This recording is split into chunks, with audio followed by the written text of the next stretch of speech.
A eficiência dos portos brasileiros foi decisiva para o país consolidar em 2025 o melhor triênio da história da balança comercial.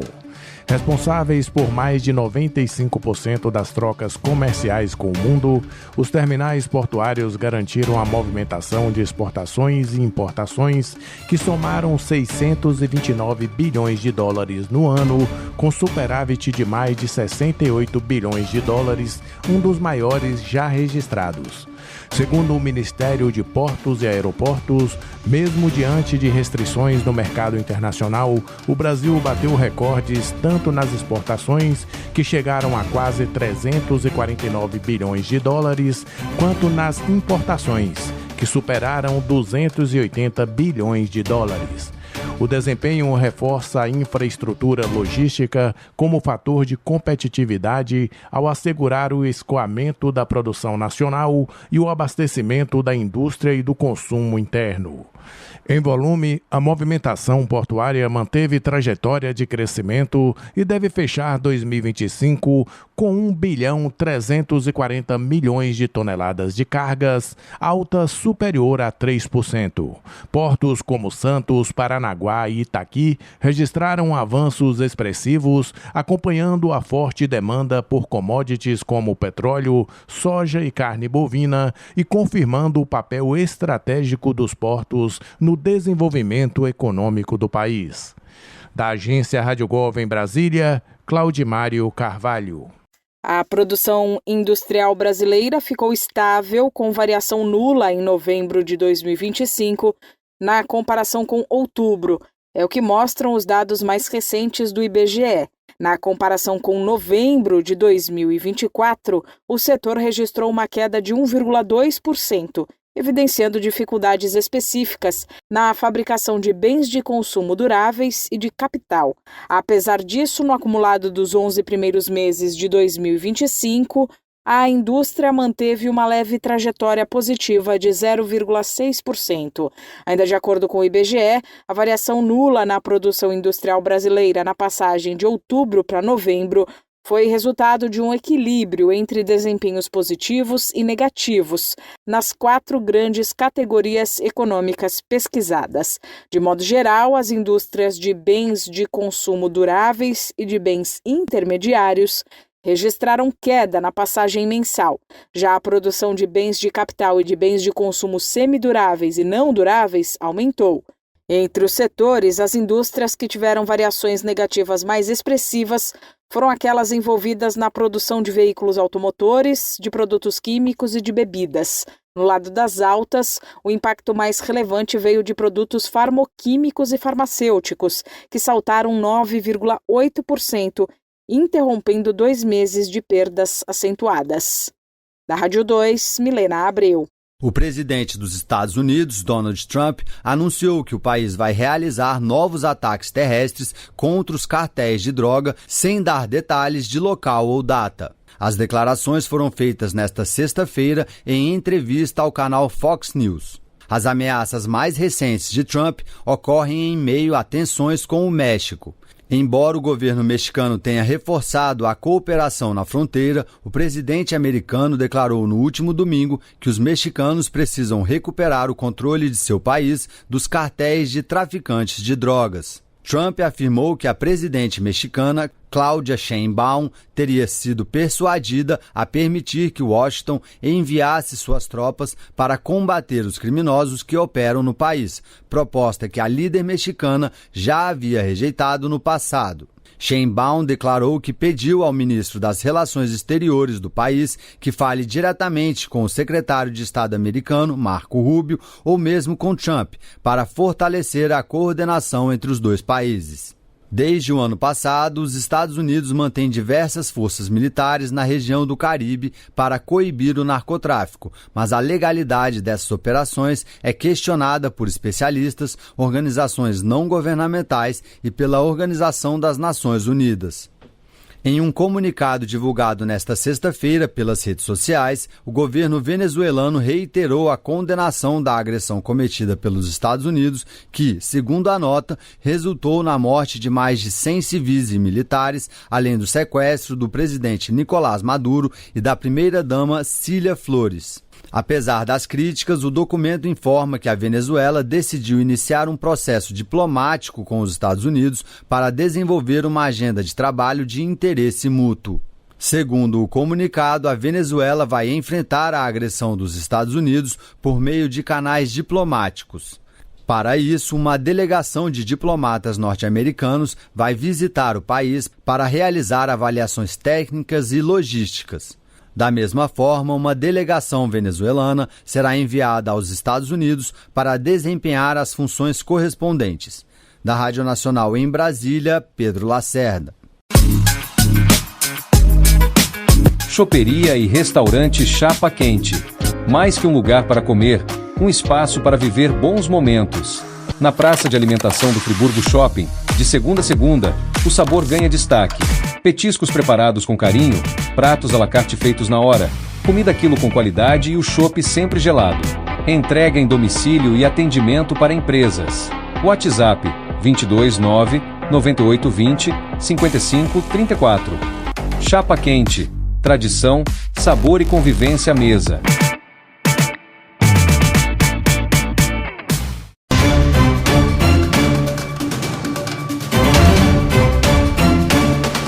O governo do Brasil assinou nesta quarta-feira, 7 de janeiro, um contrato de 1 bilhão e 700 milhões de reais com o Banco do BRICS para a construção do primeiro hospital inteligente público do Brasil. O Instituto Tecnológico de Medicina Inteligente será instalado em São Paulo e fará parte da nova Rede Nacional de Hospitais e Serviços Inteligentes do SUS, e prevê investimentos de 4 bilhões e 800 milhões de reais. De acordo com o Ministério da Saúde, o hospital terá atendimento especializado em urgência e emergência, integração digital e uso intensivo de inteligência artificial, telemedicina e conectividade 5G. A proposta, segundo a pasta, é acelerar diagnósticos, monitorar pacientes à distância e tornar o atendimento mais eficiente. O projeto prevê 800 leitos, incluindo 350 de UTI e capacidade para atender 190 mil pacientes por ano, além de 27 mil cirurgias. Com inauguração prevista para 2029, o hospital será integrado a uma rede nacional de UTIs inteligentes que começa a funcionar já em 2026, em 13 estados. Para o governo, o objetivo é reduzir o tempo de espera e ampliar o acesso a atendimento especializado no SUS. Da agência Rádio Gov em Brasília, Vladimir Filipim. O Instituto Nacional do Seguro Social, INSS, divulgou nesta segunda-feira, dia 5 de janeiro, um novo balanço sobre os descontos de entidades associativas na folha de pagamento de aposentados e pensionistas. Desde o início das consultas, o aplicativo e o site Meu INSS já registraram mais de 1 bilhão e 600 milhões de acessos. Apenas a funcionalidade específica de consulta dos descontos foi acessada mais de 72 milhões de vezes. Desse total, cerca de 38 milhões de acessos foram de beneficiários que não possuíam nenhum desconto associativo. Pelo levantamento, até agora foram abertos mais de 6 milhões e 300 mil pedidos de verificação. A grande maioria, mais de 6 milhões e 200 mil beneficiários, informou não reconhecer os descontos realizados. Pouco mais de 130 mil confirmaram a autorização. A maior parte dos pedidos foi registrada pelo Meu INSS, seguida pelo atendimento nos Correios e pela Central 135. Ao todo, 44 entidades associativas foram contestadas e cerca de 1 milhão e 600 mil já responderam às contestações com envio de documentação. Em relação aos pagamentos, o INSS informou que mais de 4.160.000 ressarcimentos já foram emitidos ou gerados, somando aproximadamente 2.800 bilhões de reais. Da Agência Rádio Gov em Brasília, José Carlos Andrade. Cerca de 306 mil brasileiros com 60 anos ou mais vivem com algum grau do transtorno do espectro autista, o TEA. É o que aponta a pesquisa realizada por integrantes do Programa de Pós-Graduação em Ciências da Saúde da PUC do Paraná, com base em dados do censo de 2022 do IBGE. De acordo com os números, a prevalência de TEA na população idosa do Brasil é de 0,86%, o que significa, para a compreensão ficar mais fácil, 86 casos a cada 10 mil pessoas com 60 anos ou mais, sendo o diagnóstico um pouco maior entre homens do que entre mulheres. Embora o espectro autista seja geralmente identificado na infância, a condição acompanha a pessoa por toda a vida e na velhice ainda é pouco reconhecida. A falta de diagnóstico e de acesso a terapias adequadas dificulta o cuidado com essa população, que tende a apresentar mais comorbidades, como ansiedade, depressão, doenças cardiovasculares e risco de declínio cognitivo. Segundo os pesquisadores, identificar o TEA em idosos é um desafio, já que muitos sinais podem ser confundidos com envelhecimento, depressão ou demência. Ainda assim, quando o diagnóstico chega, costuma trazer alívio por ajudar o idoso a entender melhor suas dificuldades e sua própria trajetória. Da Rádio 2, Milena Abreu. Reúna os amigos e a família e vá ao Bona Pizza. O funcionamento é de segunda a segunda até às 10 da noite. Localizado na praça de alimentação do Friburgo Shopping, o Bona Pizza oferece pizzas doces e salgadas, lanches rápidos, sucos e refrigerantes. Bona Pizza do Shopping da Praça. Telefone com WhatsApp 2523 3025. 2523 3025.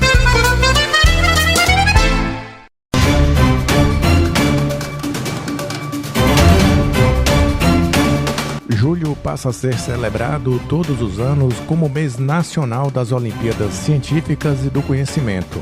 A medida foi oficializada com a publicação da Lei 15.331 no Diário Oficial da União e tem como objetivo incentivar a participação de estudantes em Olimpíadas Científicas, reconhecidas como ferramentas de estímulo ao aprendizado, a descoberta de talentos e a promoção da ciência e da inovação no país. As Olimpíadas Científicas reúnem estudantes do ensino fundamental, médio e, em alguns casos, da graduação, em competições realizadas ao longo de todo o ano.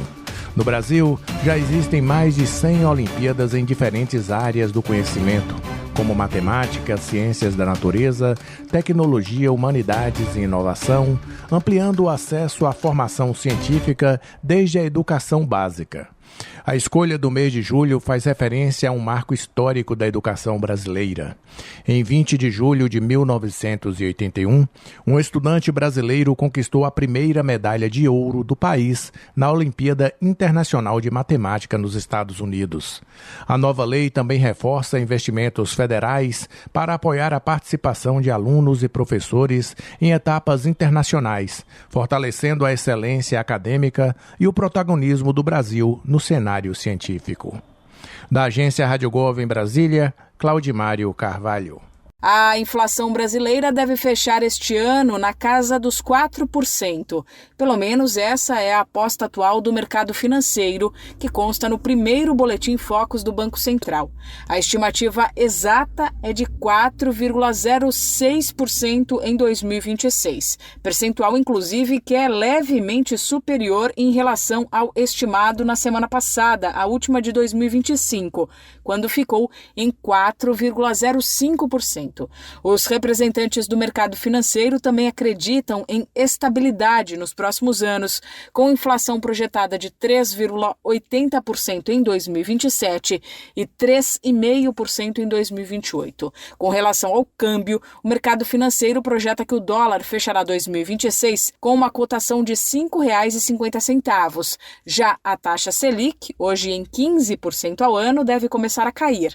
E a expectativa é que chegue a 12,25% este ano, 10,5% em 2027 e 9,75% em 2028. Lembrando que a Selic é uma forma de calibrar a inflação. Quando a taxa está mais alta, ajuda a segurar a alta do custo de vida, mas também freia o crescimento da economia porque desincentiva o consumo, uma vez que o crédito encarece. Da Rádio 2, Milena Abreu. A Associação de Imprensa Estrangeira em Jerusalém criticou duramente o governo de Israel por manter a proibição da entrada independente de jornalistas internacionais na faixa de Gaza. Segundo a entidade, a medida viola a liberdade de imprensa e o direito da população à informação. Israel afirma que o bloqueio é necessário por razões de segurança, mesmo com o cessar-fogo em vigor.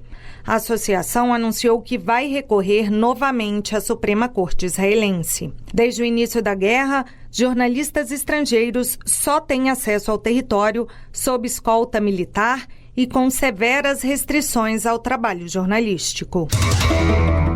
Líderes da Ucrânia e de mais de 30 países aliados se reuniram em Paris para tentar avançar em garantias de segurança para Kiev em um eventual acordo de cessar-fogo com a Rússia. O presidente francês, Emmanuel Macron, recebeu o presidente ucraniano Volodymyr Zelensky e representantes dos Estados Unidos, da OTAN e da União Europeia. Segundo Zelensky, o plano de paz estaria 90% concluído, mas ainda enfrenta impasses, principalmente sobre concessões territoriais no leste da Ucrânia. Enquanto as negociações avançam, ataques russos continuam atingindo cidades ucranianas, inclusive com danos à infraestrutura de energia em meio a um inverno rigoroso.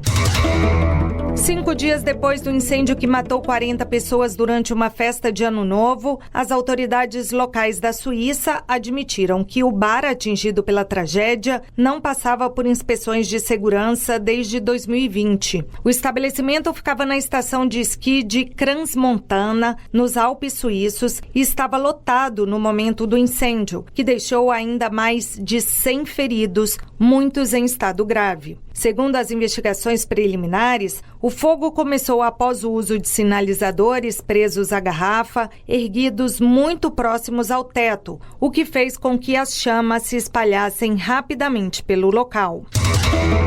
Chuvas intensas provocaram enchentes em várias regiões de Kosovo nos últimos dias, afetando cidades inteiras e colocando moradores em risco. Vários municípios registraram alagamentos, estradas bloqueadas e rios transbordando. Autoridades locais afirmam que equipes de emergência estão mobilizadas, mas alertam para o risco de agravamento, já que a previsão indica continuidade das chuvas e derretimento da neve nas áreas montanhosas. A população foi orientada a evitar áreas próximas a rios e acompanhar os comunicados oficiais. Com informações da agência Reuters, da TV Brasil em Brasília, Yara Balduino.